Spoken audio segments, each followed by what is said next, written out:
Last session में आपने देखा किस तरीके से हम किसी घायल व्यक्ति की मदद कर सकते हैं। 3 मंत्रा का यूज करते हुए आपको किस तरीके से सीपीआर देना है, किस तरीके से आपको उसकी पल्स चेक करना है। इस सेशन में हम लोग सीखेंगे किस तरीके से अगर कोई व्यक्ति मेजर एक्सीडेंट का शिकार हुआ है, उसके साथ कोई मेजर रोड एक्सीडेंट हुआ है, तब आपको किस तरीके से उसको असिस्ट करना है, किस तरीके से आपको उसको हॉस्पिटल भेजना है, किस तरीके से आपको उसे उठाना है। अब इस वाले सेशन में आपको मैं बताऊंगा, जब भी कोई व्यक्ति अगर किसी हाइट से गिरता है, या तो वो सड़क दुर्घटना में गिर रहा है या कहीं पर किसी हाइट से गिर रहा है, तो सबसे ज्यादा जो इंजरी होने के चांसेस होते हैं वो उसकी नेक पर होते हैं, यहाँ पर उसकी गर्दन पर होते हैं। अब गर्दन के यहाँ वाला जो पार्ट होता है, ये वाला जो आपका पार्ट होता है, जो कि आपकी नेक के जस्ट बैक, ये आपकी नेक है, इसके जो बैक साइड में ये वाला जो एरिया होता है, इस वाले एरिया को मेडिकल टर्म में हम लोग बोलते हैं मेडुला।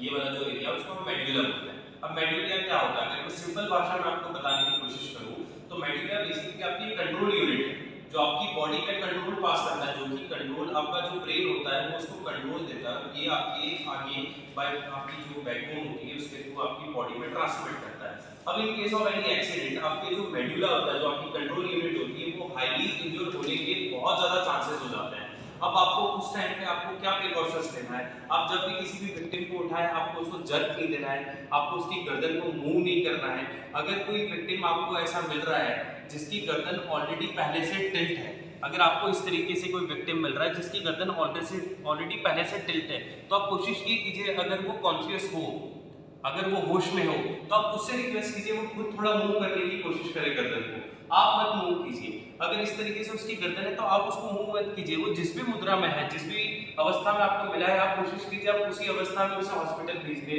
का प्रयत्न करें। अब मैं आपको बताऊंगा, अगर कोई आपको विक्टिम मिल रहा है, जिस भी विक्टिम की गर्दन यहाँ पर, जैसे ये विक्टिम है यहाँ पर, ये रहे जो भी रोड एक्सीडेंट में आपको विक्टिम मिला, वो आपको हॉस्पिटल कैसे शिफ्ट करना है। अब हॉस्पिटल शिफ्ट करने के पहले आपको एक चीज ध्यान रखनी है, आपको उसकी नेक का ध्यान रखना है। अब नेक का ध्यान रखना है, जब भी आप उसे उठाएंगे, आप जब भी उसे स्ट्रेचर पे शिफ्ट करेंगे, या जब भी एम्बुलेंस आएगी आप उसे स्ट्रेचर पे शिफ्ट करके ले जाएगी, तो एक चीज उस टाइम उसकी गर्दन में जर्क आएगा। उस गर्दन के जर्क को रोकने के लिए आपको उसे प्रोवाइड करना पड़ेगी नेक कॉलर। अब नेक कॉलर आप कैसे कर सकते हैं, अगर कहीं रोड पे एक्सीडेंट हुआ है तब तो आप नेक कॉलर कहीं से ढूंढ नहीं पाएंगे, क्योंकि नेक कॉलर तो ऑलरेडी बनी आती है।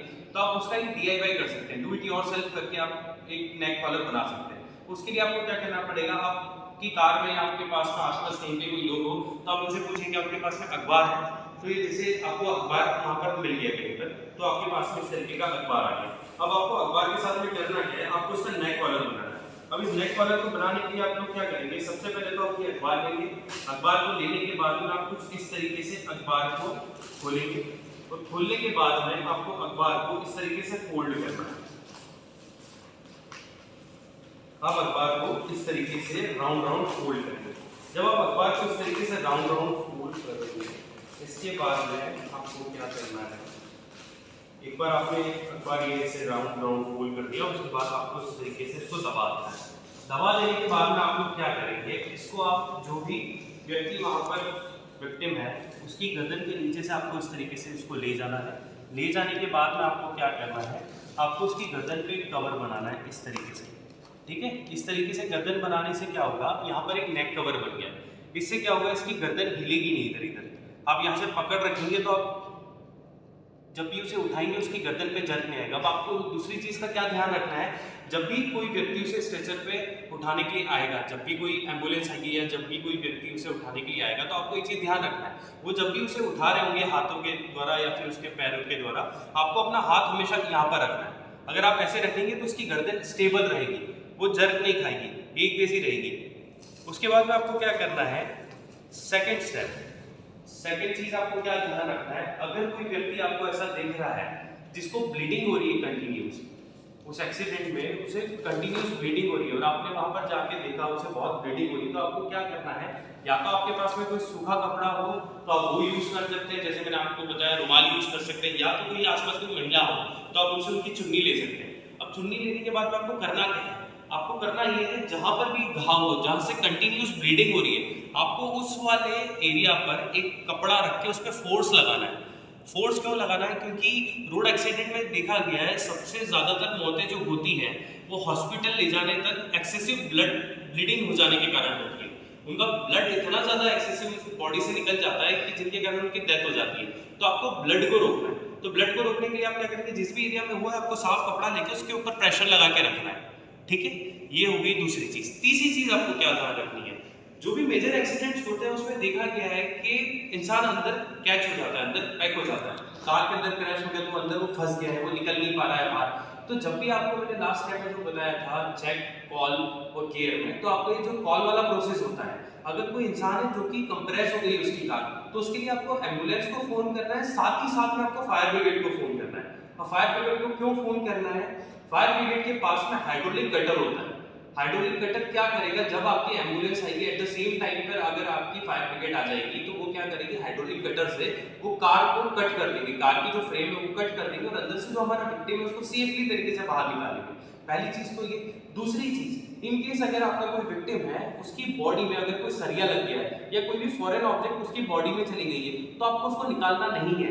अगर आप ऐसा करते हैं तो आप उसे और ट्रबल कर सकते हैं उसे। कैसे आप उसे और इंजर कर सकते हैं, क्यों? क्योंकि जब भी कोई फॉरेन ऑब्जेक्ट आपकी बॉडी में जाती है इस तरीके से गई, तो आपकी बॉडी उसे क्लोज कर देती है। पर जैसे ही आप उस फॉरेन ऑब्जेक्ट को वापस निकालते हैं तो वो ओपन अप हो जाती है और उससे एक्सेसिव ब्लीडिंग होने लग जाती है। तो आपको एक चीज ध्यान रखना है, अगर ऐसी कोई भी चीज चली गई है तो कोशिश कीजिए या तो आप उस विक्टिम को जो भी फॉरेन ऑब्जेक्ट है उसके साथ में ही हॉस्पिटल में भेज दीजिए, या तो जो फायर ब्रिगेड आ रही है आप उस फायर ब्रिगेड में जो भी फायर ब्रिगेड के पर्सन होंगे उनसे रिक्वेस्ट कीजिए कि जो फॉरेन ऑब्जेक्ट है उसे कट करके छोटा कर दें, कि आप उसी अवस्था में उस विक्टिम को वहां पर हॉस्पिटल रेफर कर दें। चौथी चीज जो आपको ध्यान रखनी है, ठीक है, चौथी चीज ये है, आजकल हमारा मेडिकल साइंस बहुत डेवलप कर गया है। एक्सीडेंट के टाइम पे देखा गया बहुत बार बहुत मेजर एक्सीडेंट होता है, उसमें बॉडी पार्ट्स कट जाते हैं, विक्टिम के बॉडी पार्ट्स कट जाते हैं, कभी हाथ कट जाता है, कभी पैर कट जाता है।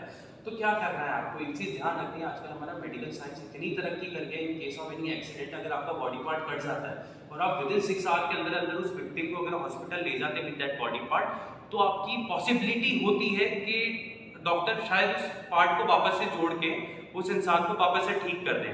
तो आपको क्या करना है, इन केस अगर आपको कोई बॉडी पार्ट ऐसा मिल रहा है तो पहले तो आपको घबराना नहीं है, क्योंकि आप किसकी मदद कर रहे हैं, आपको थोड़ा सा आत्मविश्वास दिखाना है। और जो भी बॉडी पार्ट कटा हुआ होगा आपको एक साफ कपड़ा लेना है, साफ कपड़ा लेके आपको बिछाना है, बिछाने के बाद में जो भी बॉडी पार्ट कटा हुआ होगा आपको वो बॉडी पार्ट उसमें अंदर रखना है, उसे कवर अप करना है। उस कवर अप करने के बाद में जो विक्टिम को आप हॉस्पिटल भेज रहे हो उसके साथ में जो कटा हुआ बॉडी पार्ट है वो भी हॉस्पिटल में उनके साथ में भेज दीजिए।